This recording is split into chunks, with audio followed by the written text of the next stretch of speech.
Hello and Happy New Year to our viewers and our readership. I am Dr. Nicole Gipson, Associate Editor of the Journal of American Studies, bringing you a new episode of our interview series, The Talk. We are very fortunate to have a distinguished scholar, author, political commentator, and public intellectual, Professor Eddie Glaude Jr., who is the James S. McDonald Distinguished University Professor of African American Studies at Princeton University. He is author of such works as Democracy in Black, How Race Still Enslaves the American Soul, In a Shade of Blue, Pragmatism and the Politics of Black America, and the New York Times bestseller Begin Again, James Baldwin's America and Its Urgent Lessons for Our Own. And his most recent publication is We Are the Leaders We Have Been Looking For, which is published at the Harvard University Press, excuse me. Welcome, Professor Glaude. It's a pleasure to be with you, Dr. Gipson. It's wonderful that we were able to connect finally. I'm very, very glad we were finally able to do so.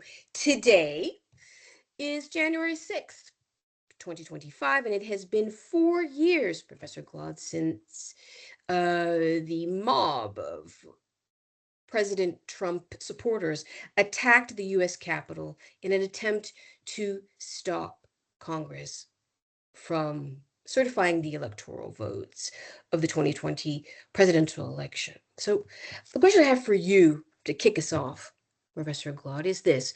What is the historical and political significance of January 6th, 2021? Well, it's an extraordinary moment in the history of the country where the kind of Cold War, the Cold Civil War, that has defined our politics. And, we've used different kinds of language or descriptions of that Cold Civil War, deep extreme partisanship and the like, deep political division. But the Cold Civil War became hot on January 6th. Donald Trump declaring that if the people who attended the march, if they did not act, that they would lose their country. To see the battle flag of the Confederacy, marched around the Capitol, to see this mob of white voters. It was mixed with white Christian nationalist, white supremacist discourse, this kind of gaggle of grievance and fear and hatred, mobilized to overturn an election, right? Gave the nation a sense of the fact of the reality that we were standing on the precipice, that the deep divisions in the country were more than just simply disagreements, political disagreements, that they cut to the bone, actually through the bone, to the marrow of the bone. I was on television. I think I was talking with Christine Amanpour at the time it happened, and we were struck by the nature of the violence, by the response of the congressmen and women. You heard Lindsey Graham and Mitch McConnell condemn Trump, but within a matter of weeks, they began to retell the story. So historically, it represented this kind of, the Cold War became hot for a moment. But then, almost immediately, there was an effort to rewrite what happened, to disremember, to use Toni Morrison's language. And here, 4 years later, this combination of active forgetting and, willful lies or willful ignorance in this regard, right, has brought us to this moment where Trump is about to be inaugurated as the 47th president of the United States, which is just mind-blowing.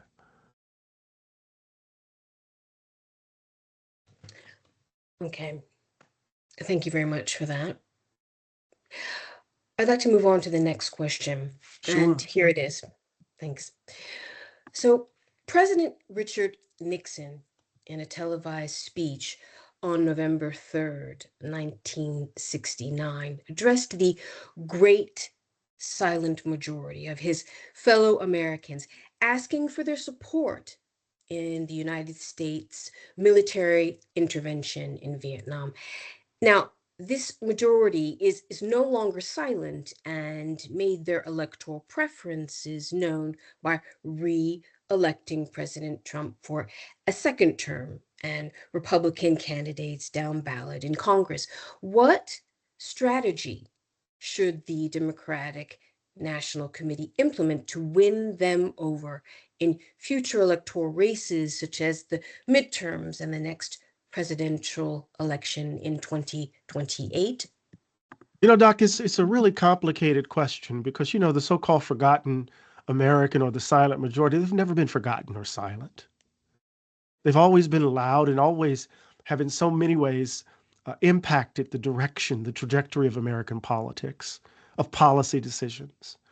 In so many ways, what Nixon and others have been doing, what they did and are continuing to do, is to exploit this sense of grievance and fear that these people are somehow losing control over the country.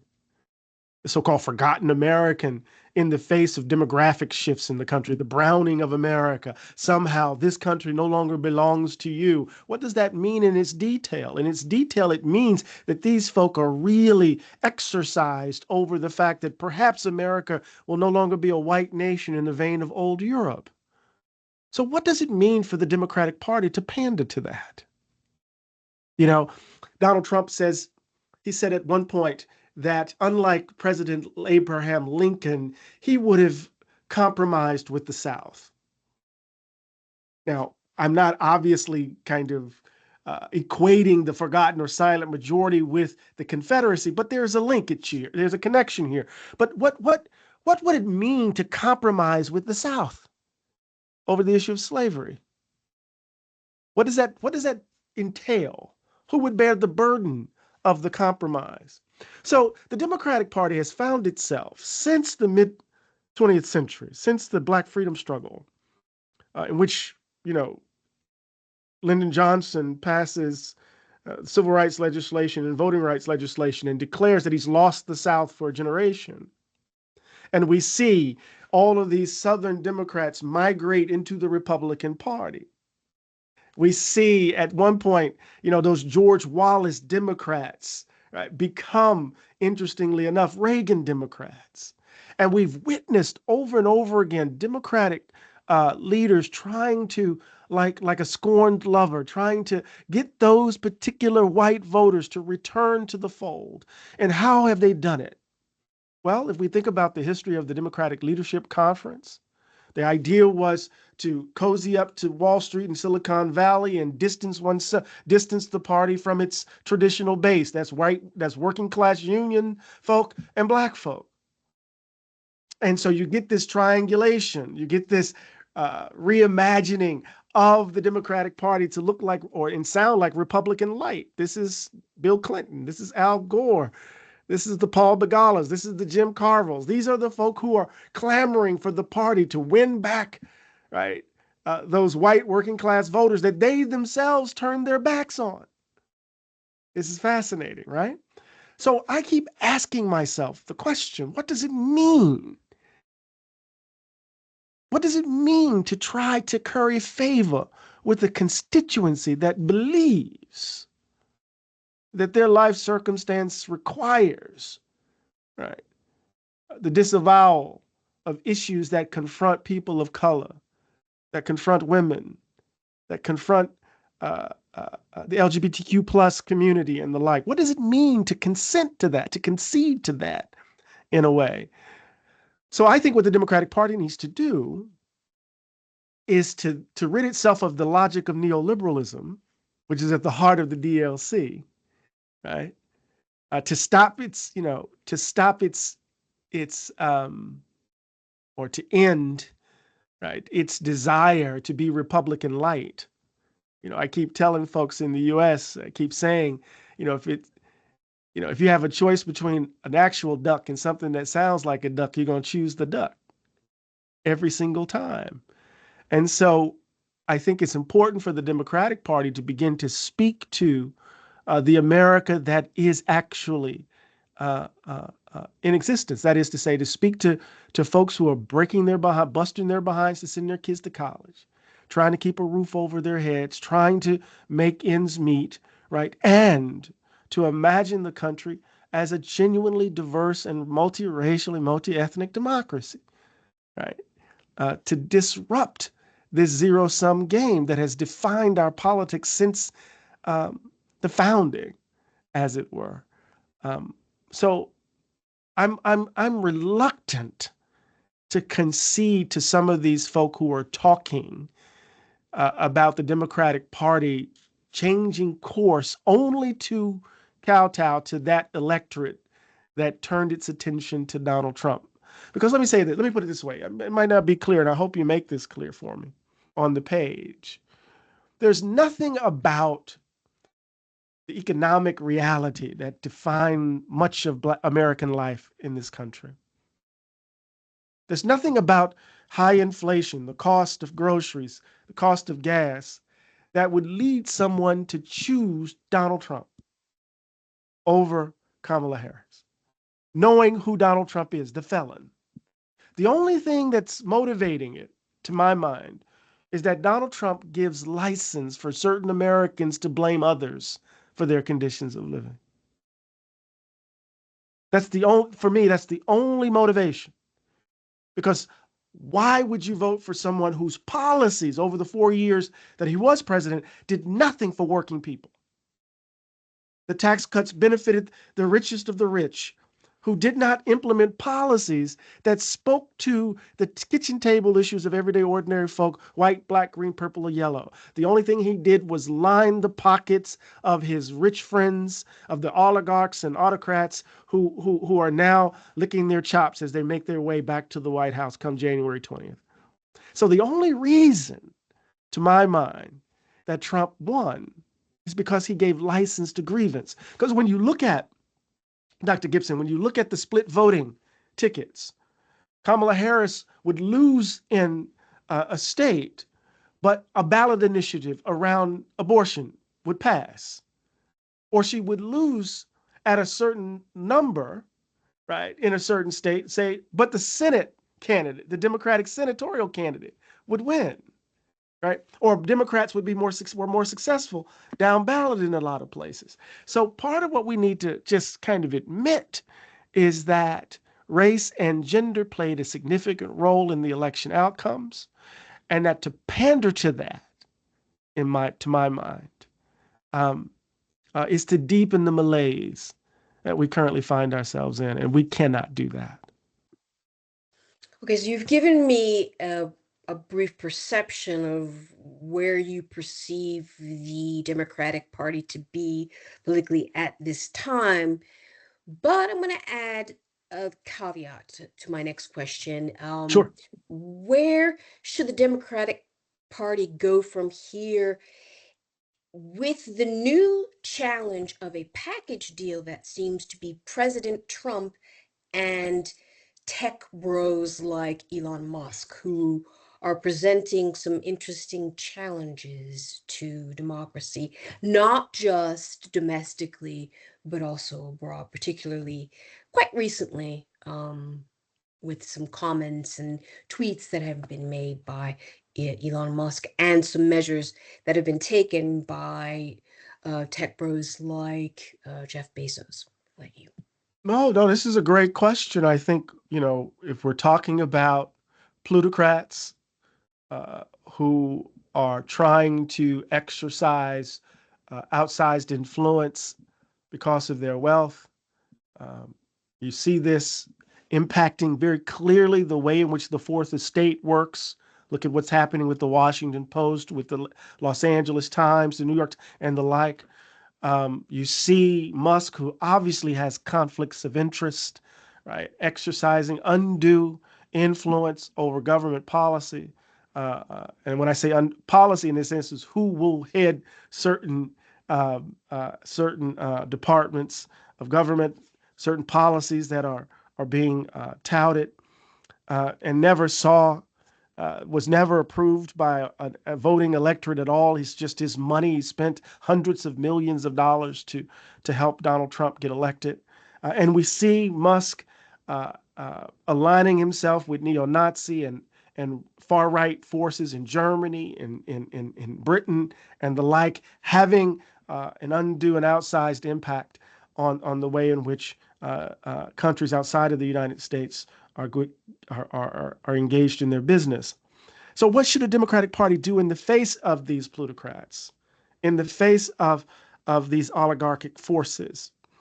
Well, it's going to have to confront its own complicity with it.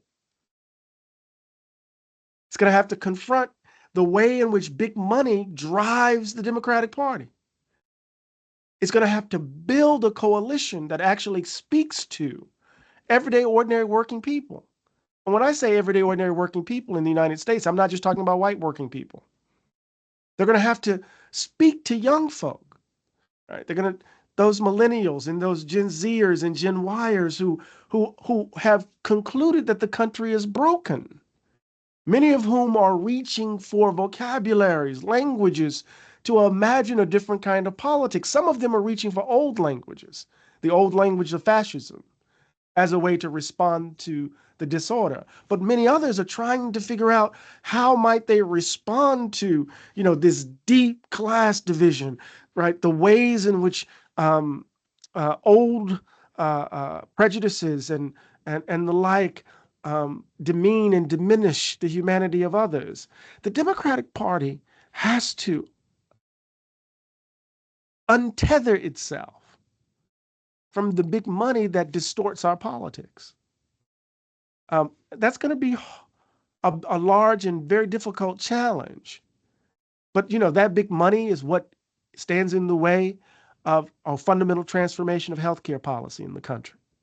That big money stands in the way of a fundamental transformation of the way in which we think about agricultural policy in this country, food supply, the way in which we think about criminal justice reform, and the like, right? So part of its task, right, is to be honest about what's distorting and disfiguring American democracy in this moment. And to my mind, it's a toxic combination of three things. One, greed, unbridled greed. Two, selfishness. Liberty in the United States, freedom in the United States both have become synonyms for selfishness, a kind of libertarianism on steroids.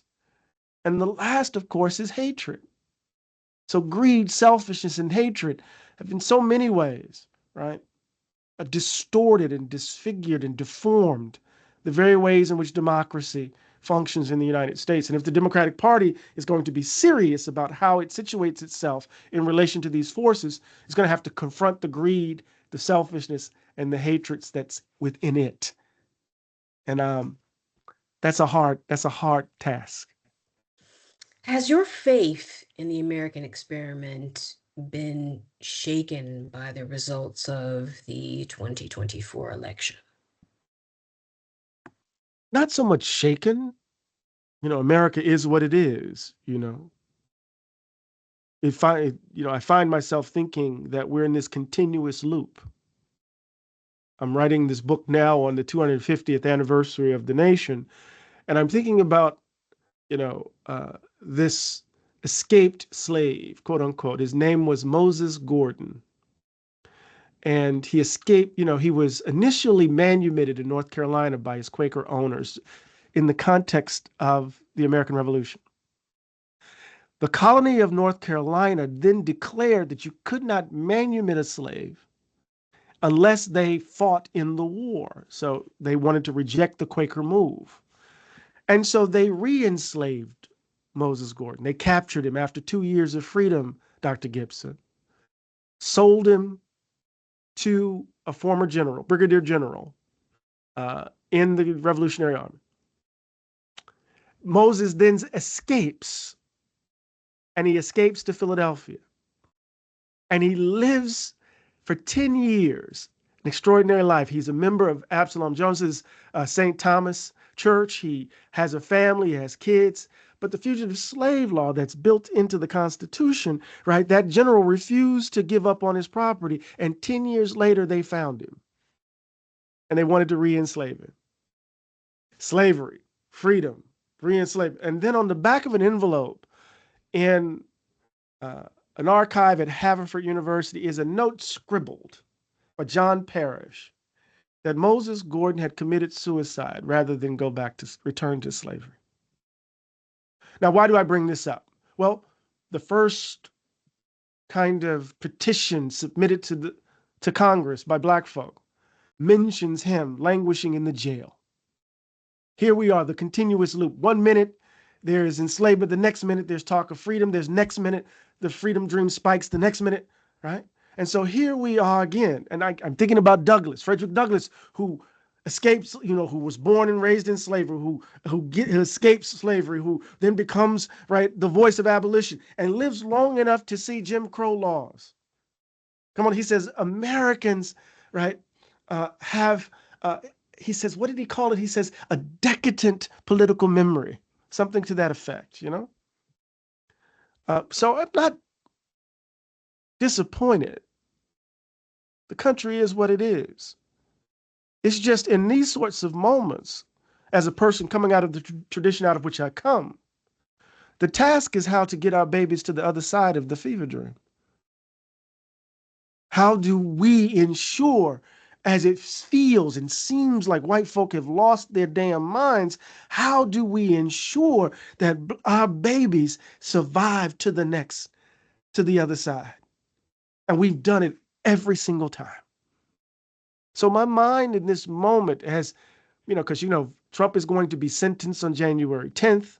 He will be inaugurated on January 20th, the first felon to ever be inaugurated as the president of the United States.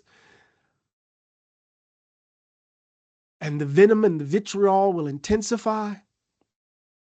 My task, it seems to me, as a poet, as someone who bears witness, as an artist, as a writer, right, isn't so much to be preoccupied with them, but really to think about the nation and to think about what it could be in relation to the babies that I have to make sure who can still dream. Thank you.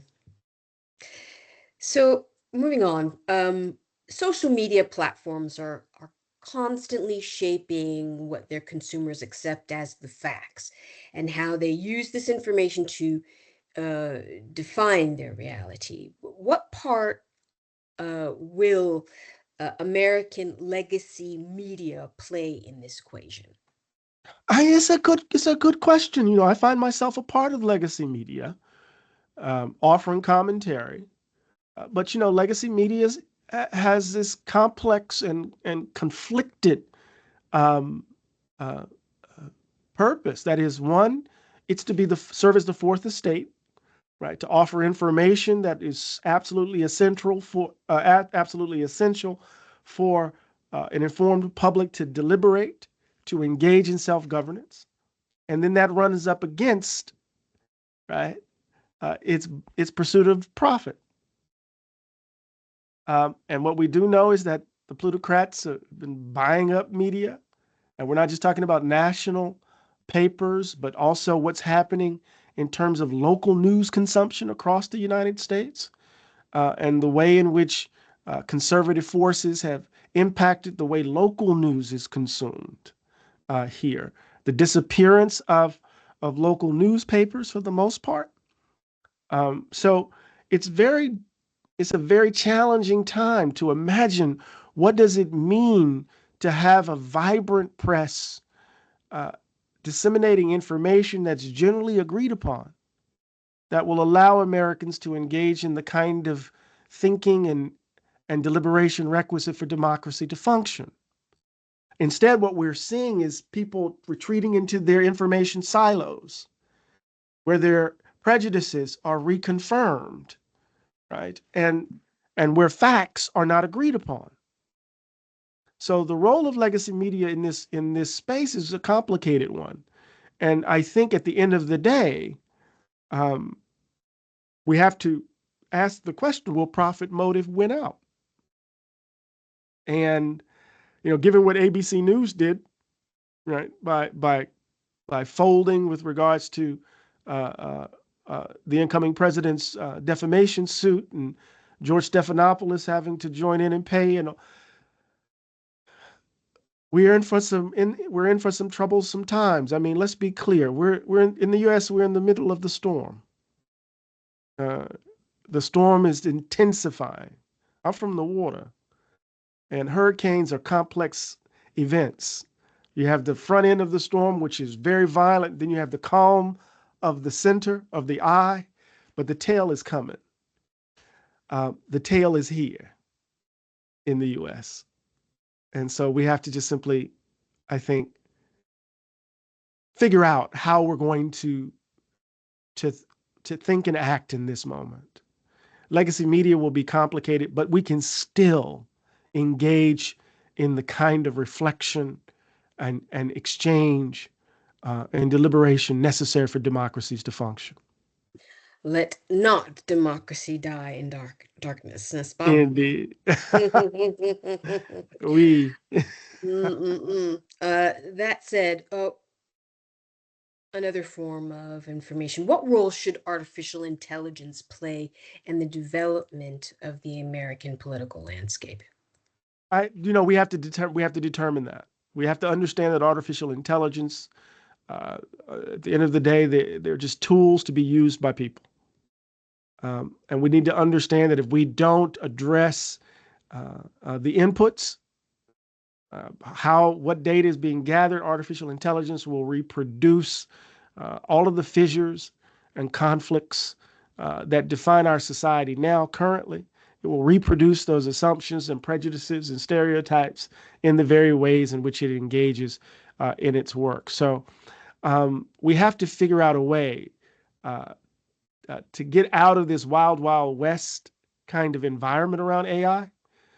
We got to find a regulatory regime that can help us, I think, um, get our hands and minds around the implications of this technological revolution. If not, there's a reason why science fiction has worried about all of this stuff for so long. There's a reason why um, our imaginations have led us to believe that the machines may overrun, right? Because we know what we're capable of, and we're the ones that are building this technology. So I think we need to be very, very deliberate, not assume that it must play a role, uh, but understand that it is playing a role, and that we need to understand it much more clearly and direct it much more and be more deliberate in how it's being directed. All right, I have one more question, if you don't Sure. mind. So, what message do you have for voters, community activists, and leaders engaging with local and national politics in America? That the power rests with us. I mean, the title of my latest book is "We Are the Leaders We've Been Looking For," and I get that from Miss Ella Baker, right, an organizer who was so central to the Black freedom struggle of the mid 20th century. And Miss Baker wasn't interested in the charismatic leader. She was more interested in creating the conditions under which everyday ordinary folk could understand their own individual power. And, if we believe that we the people, that formulation is the beating heart of American democracy, then it's we the people who will be the source of its salvation. And so everyday ordinary folk need to understand that the problems of democracy, Washington, D.C. right now will be a mess, is a mess, and will continue to be a mess. That all of the innovation will happen downstream, right where we are. It's going to happen in your local municipalities. It's going to happen at the county level. It's going to happen at the state levels. And what we got to do is to understand the scope and scale of our power.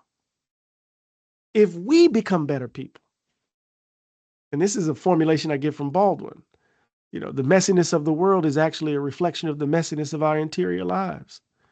That if we work on becoming better people, then we'll end up sending better people to Washington, D.C. If we work on the wounds and fissures that's in us, right, then perhaps we can do much better at working on a broken world, it seems to me. So, what do I tell everyday ordinary folk? Coming out of the tradition that I come out of, it's a blues tradition. When things get dark, when it doesn't look like tomorrow is coming, how do you muster the energy, the will to swing your feet off the bed, plant them on the floor, and get up anyway? Well, the tradition out of which I come, that will is found in the love that you have for not only the people in your life, but for the people to come. And not only for the people to come, but the people who made you possible, who got up anyway. And so it's a deep sense of piety to the resources that made us possible and to the children to come. Baldwin used to say, I can't fall into an elegant despair.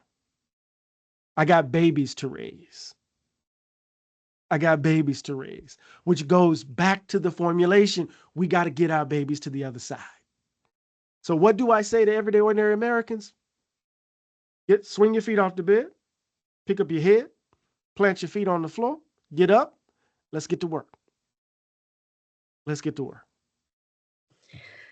And on that happy note, on that inspirational note, I'm going to end this interview now. And thank you so much for generously offering your time for this interview. It's I my appreciate pleasure. you. I Appreciate you. appreciate you.